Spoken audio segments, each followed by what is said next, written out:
Hi, my name's Rob Hampton, and I want to teach you how to alternate bass. This is what it sounds like.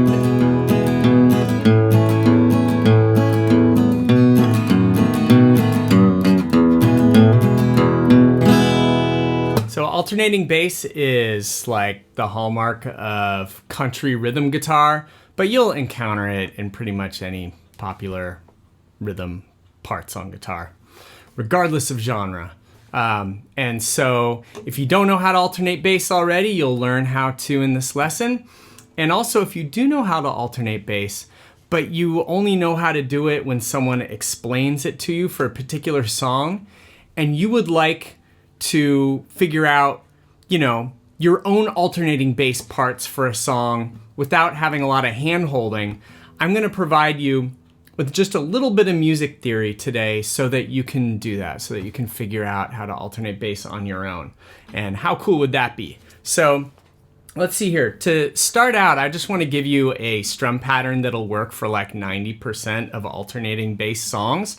I'm going to be using a pick today. You can also alternate bass playing fingerstyle, but we'll focus on pick. So let's do this one. Bass, down, up, bass, down, up, bass, down, up, bass, down, up. So you're hitting a bass note on the 1 and the 3, and a down, up in between. 1, 2, and 3, 4, and 1, 2, and 3, 4, and we're going to be hitting our first note on the 1 and then our alternate note on the 3.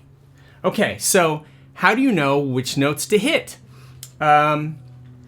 Basically, the first note that you hit when you're alternating bass should be the root note of the chord. And the root note is the chord that is the note that the chord is named after. So if you're playing an E chord, for example, the root note is an E note. And that's true whether you're playing an E major chord, E7, E minor. It's going to be an E note. For C chord and all its different variations, you're going to be playing a C note as the root note. G chord, G note.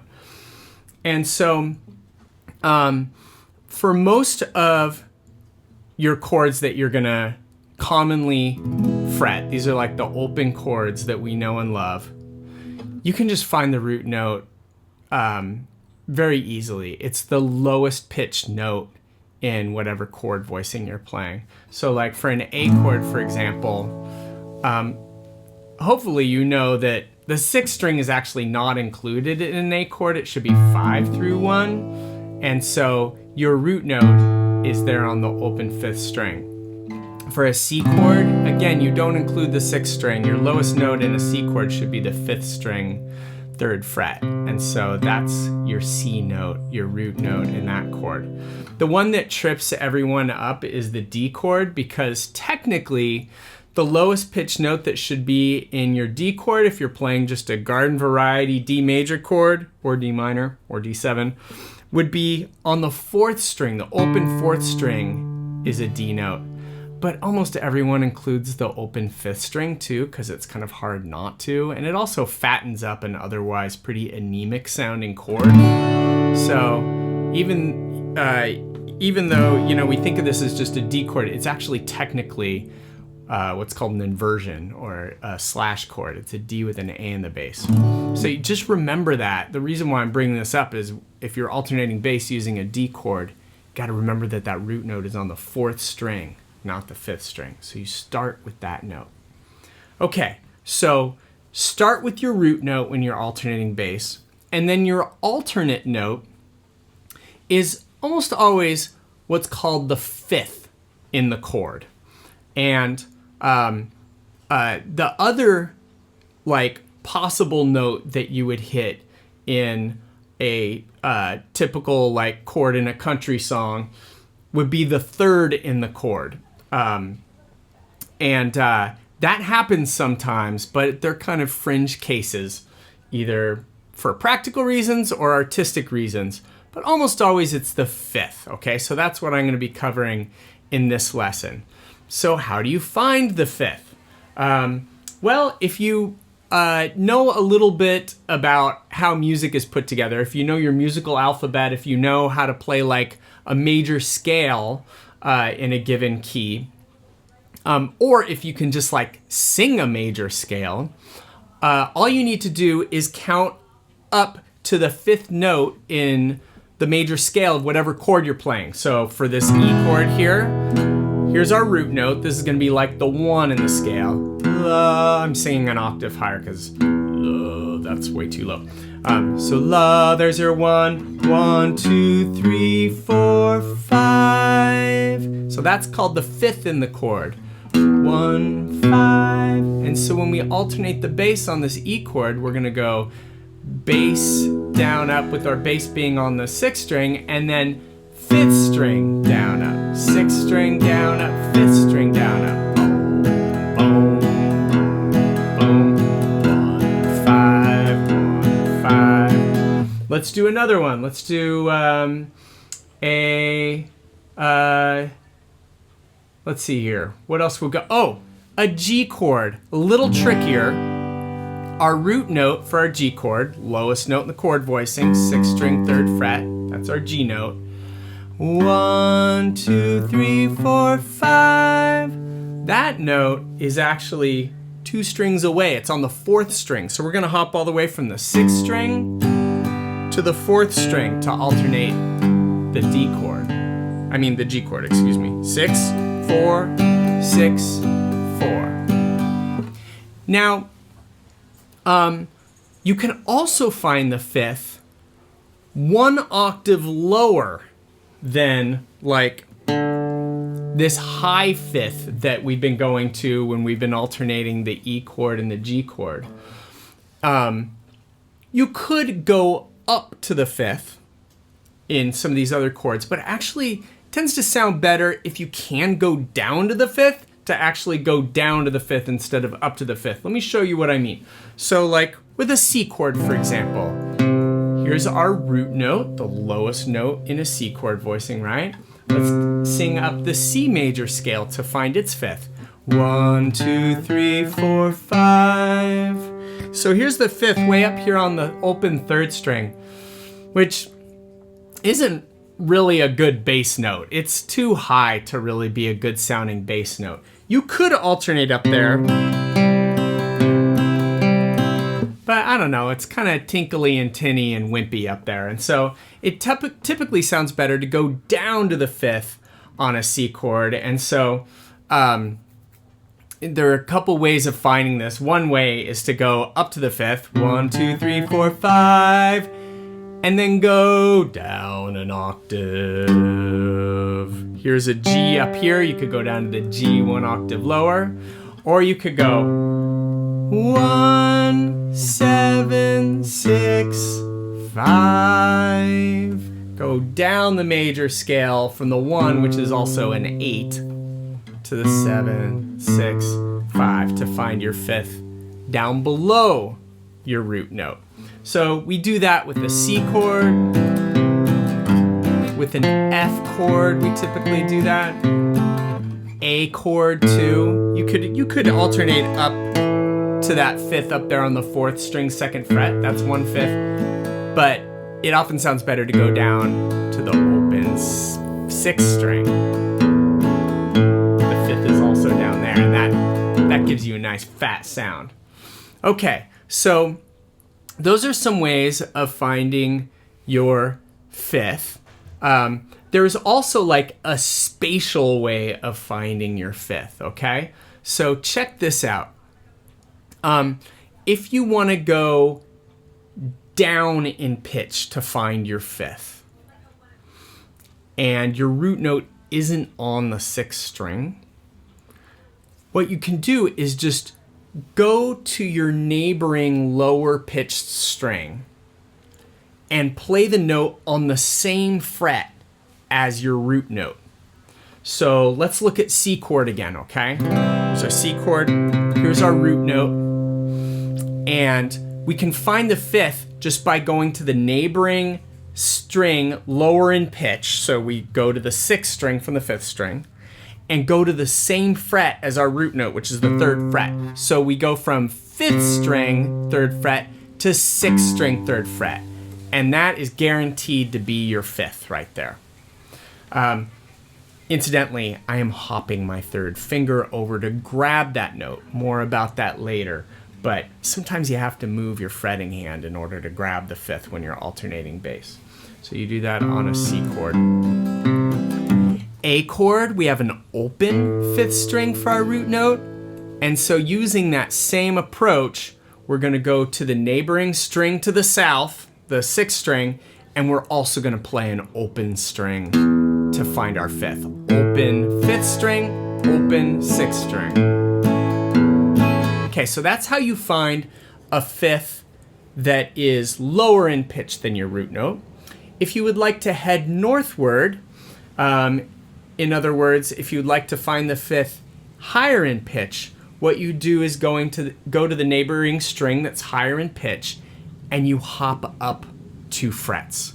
So for example, going back to that A chord, if you wanted to go to the higher fifth for some reason, you didn't like the sound of that sixth string, you would go from this open fifth string to the fourth string and then count up 2 frets. We're starting open, and then we go up to the first fret, second fret. There's our fifth there. Let's try that going, with our E chord. Open sixth string. To find the fifth, we go to the open fifth string, then count up 2 frets to that fifth string, second fret. Let's see here. Okay, I think that's enough for those 2 tricks. Oh, I just wanted to highlight, if you play power chords, you kind of already know this trick of finding the fifth. Well, you might not totally be aware of it, but you've played kind of an example of what I've just shown you millions of times when you fretted your power chord. If you fret just like a 2-finger power chord, here's your root note, and a power chord is basically just 1s and 5s, root notes and fifths. And so your fifth is up here on the 5th string, 2 frets higher, right? Here's your root note on the 6th string. Here's your fifth on the neighboring string higher, plus 2 frets higher up the fretboard. And that happens whether you're playing a 6th string root power chord or a 5th string root power chord. That spacing on the fretboard is always going to be 1 string higher and 2 frets higher. So that might give you be a little like mnemonic device, a little memory device to remember how to find that fifth. Just think of how a power chord is fretted. Okay, now let me go through all the typical chords that you would encounter playing rhythm guitar in a country song. So I'm not going to be doing bar chords, and I'm just going to stick to major chords, but the fifth is going to be the same whether you're playing a major chord, minor chord, 7th chord. Those are typically the kinds of chords you'll find in a country song. So I'll just stick to major chords just for simplicity's purposes here. And I'm just going to go through the alphabet. So starting with an A chord, as I said, you go 5th string, 6th string. And then you typically wouldn't bar a B chord, but you often encounter B7 chords in songs in the key of E, like Folsom Prison Blues. And so if you grab an open B7 chord, that is going to be found on the 5th string, and then 6th string, same fret, right? You just go to the neighboring string to the south. So you're going to need to hop your middle finger in order to grab it. Same with C chord. It's just 1 fret higher, but you're going to be doing the same thing. Hop into that 6th string, 3rd fret now. D chord, you're going to hit that open 4th string, as I mentioned earlier, right? It's got a really high bass note. And then go down to the open 5th string. So just go to the string to the south, same fret, in this case, open. Okay, that's D. E, go from 6th string to the 5th string. Notice how it's 2 frets higher.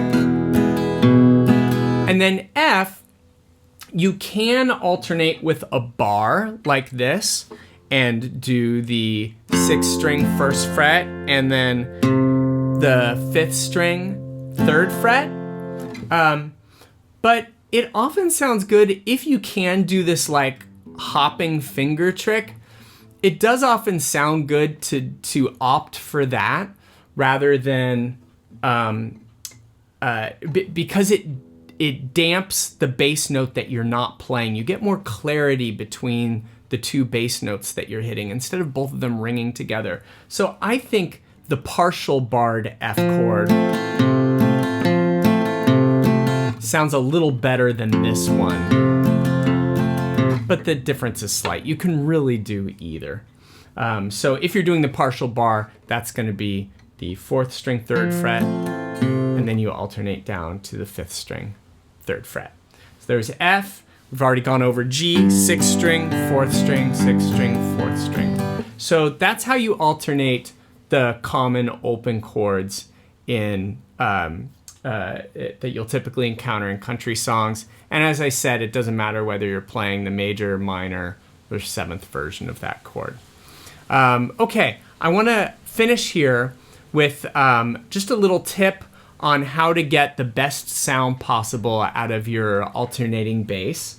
You know, when I first heard alternating bass, I thought that it was two different instruments. That sound of the alternating bass, it kind of sounds like a separate guitar, and then the strummed part is a different guitar. And part of what gives alternating bass that cool illusion is when you play it, you want to separate your bass notes, your bass strings from your strummed strings. What I mean by that is, like, let's say we're playing a C chord. Our two bass notes are going to be on the 5th string and the 6th string, right?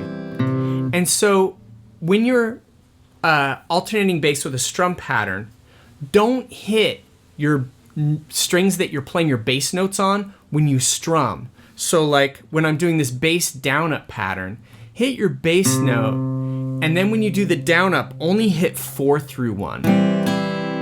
Sounds like this. And then when you hit the 6th string, again, it's 6 and 4 through 1.